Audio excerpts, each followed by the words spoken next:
Hey, hey, welcome back. This is Infinite Arts Mart, and this was Miriam Makeba, our artist for the month of March. She's an African artist, and I want to tell you a little of her story, and I'll put the link below so you can look up the rest of it. I can't tell it all because it's so incredible. But we're featuring our African art and other things that remind me of Africa, if you're interested, and we're going to talk about those. But first I'd like to talk about Miriam, incredible woman. Miriam Makeba was born March 4th in 1932, and she passed away November 9th, 2008. She was a South African singer. She had a nickname, Mama Africa. And she was also a songwriter and an actress and a civil rights activist. She associated with musical genres including Afro-pop, jazz, and world music. And she was an advocate against apartheid and white minority government in South Africa. Let me show you a picture of her. Here we are. Isn't she beautiful?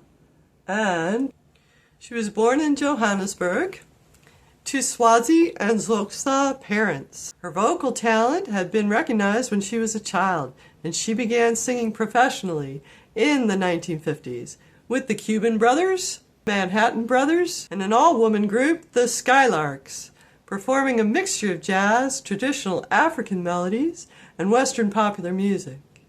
In 1959, Makeba had a brief role in the anti-apartheid film Comeback, Africa. It brought her international attention and led to her performing in Venice, London, and New York City. In London, she met American singer Harry Belafonte, who became a mentor and a colleague. She moved to New York City, where she became immediately popular and recorded her first solo album in 1960. Her attempt to return to South Africa that year for her mother's funeral was prevented by the country's government. So no wonder she spoke out. But Makeba's career flourished in the United States, and she released several albums and songs, her most popular being Pata Pata in 1967. Along with Belafonte, she received a Grammy Award for Best Folk Recording. She testified against the South African government at the United Nations and became involved in the civil rights movement. Talk about the song that I just played. That was called Soweto Blues. And she began to write and perform music more explicitly critical of apartheid. The 1977 song Soweto Blues, written by her former husband Hugh Masekela, was about the Soweto uprising. After apartheid was dismantled in 1990, Makeba returned to South Africa. She continued recording and performing, including a 1991 album with Nina Simone and Dizzy Gillespie, and appeared in the 1992 film Serafina. Makeba was among the first African musicians to receive worldwide recognition. She brought African music to a Western audience and popularized world music and Afro-pop genres. Despite her cosmopolitan background, she was frequently viewed by Western audiences as an embodiment of Africa. She was also seen as a style icon in both South Africa and the West. Makeba made popular several songs critical of apartheid and became a symbol of opposition to the system, particularly after her right to return was revoked. Upon her death, former South African President Nelson Mandela said that, quote, her music inspired a powerful sense of hope in all of us. The groups with which Makeba began her career performed Mbuya, a style of vocal harmony which drew on American jazz, ragtime, and Anglican church hymns, as well as indigenous styles of music. Johannesburg musician Dolly Rathib was an early influence on Makeba's music, as were female jazz singers from the U.S. Jazz made popular by Makeba and others was inherently hybridized, rather than derivative of any particular genre, blending as it did Marabi and jazz, and was Americanized African music, not Africanized American music. The music that she performed was described by British writer Robin Denslow as a unique blend of rousing township styles and jazz-influenced balladry. Makeba released more than 30 albums during her career. The dominant styles of these shifted over time, moving from African jazz to recordings influenced by Belafonte's crooning to music, drawing from traditional South African musical forms. She has been associated with the genres of world music and, of course, Afro-pop. She also incorporated Latin American musical styles into her performances.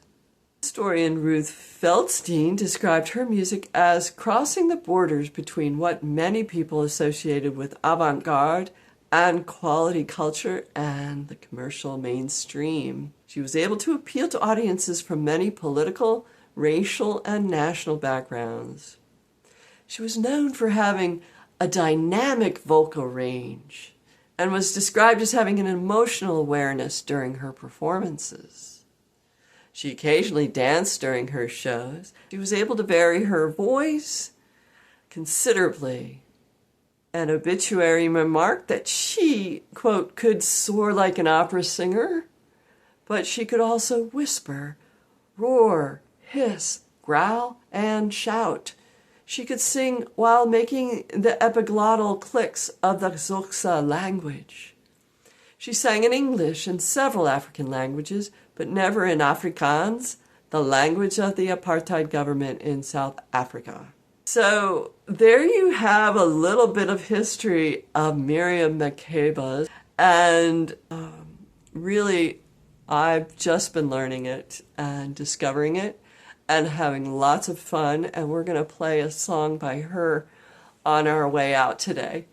So please check out in the description a little bit more about her and her life, and enjoy her music. And some of those videos out there of her performances are really something too. All right, let's go to our art. And as I said, I've got some African art for you. And I might take the camera down so we can get some close-up views. And I'm going to start with this piece over here by Mbuya. But isn't this fun? I love this. It's like, reminds me of a moonlit night. Or perhaps if the moon is rising and the sun is setting. And these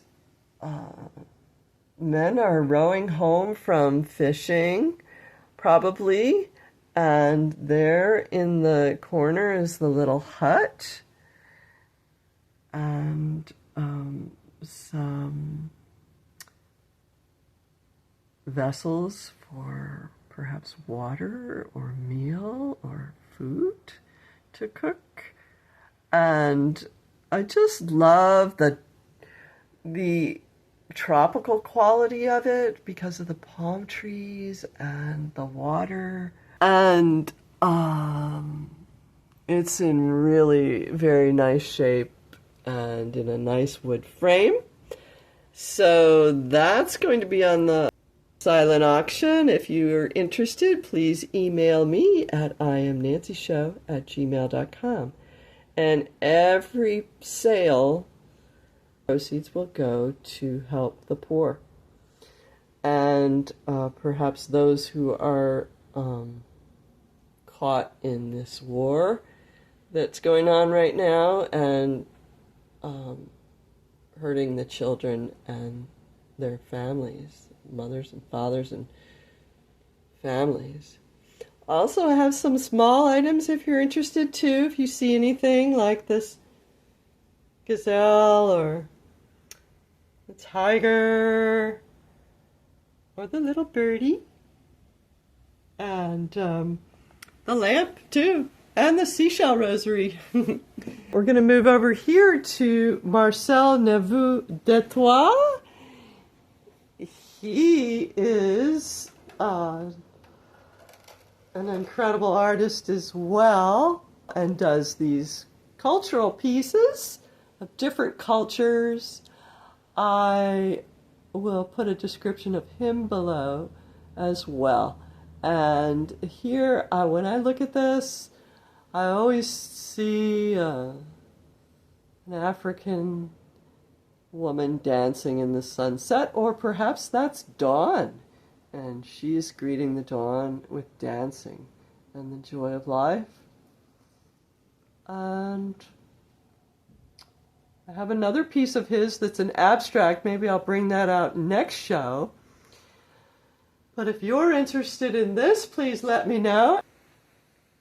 All right, and then I have some other, like, if you're interested in the lamp. It's strobing right now for us. If you're interested in this sort of African-looking lamp, this kind of Deco tiger, that's available.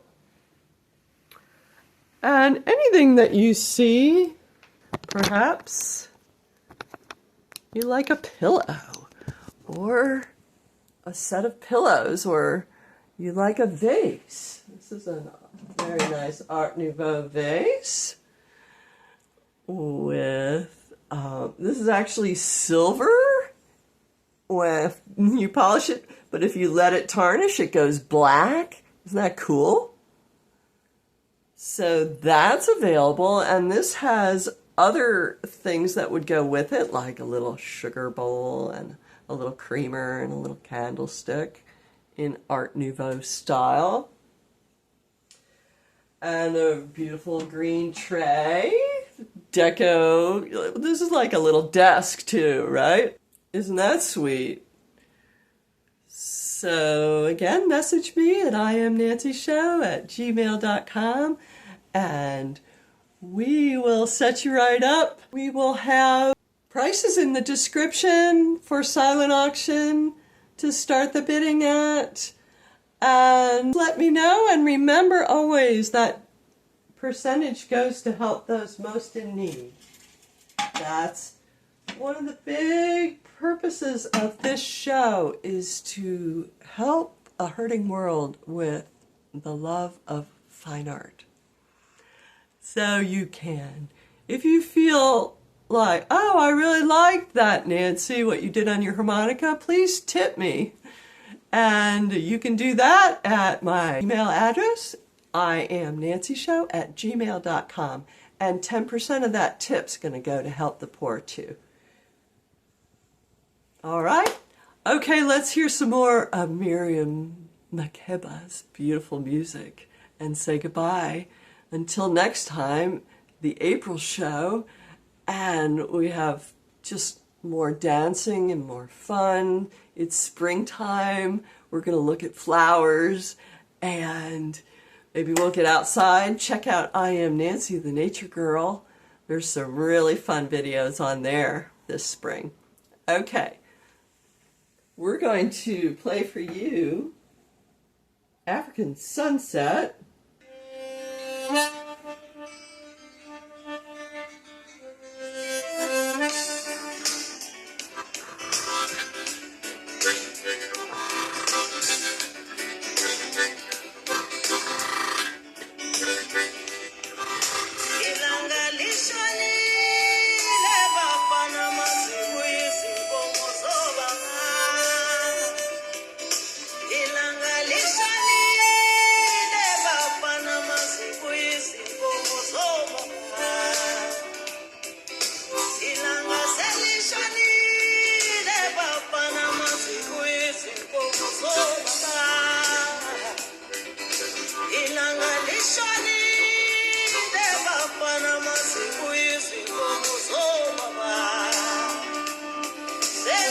Thank you.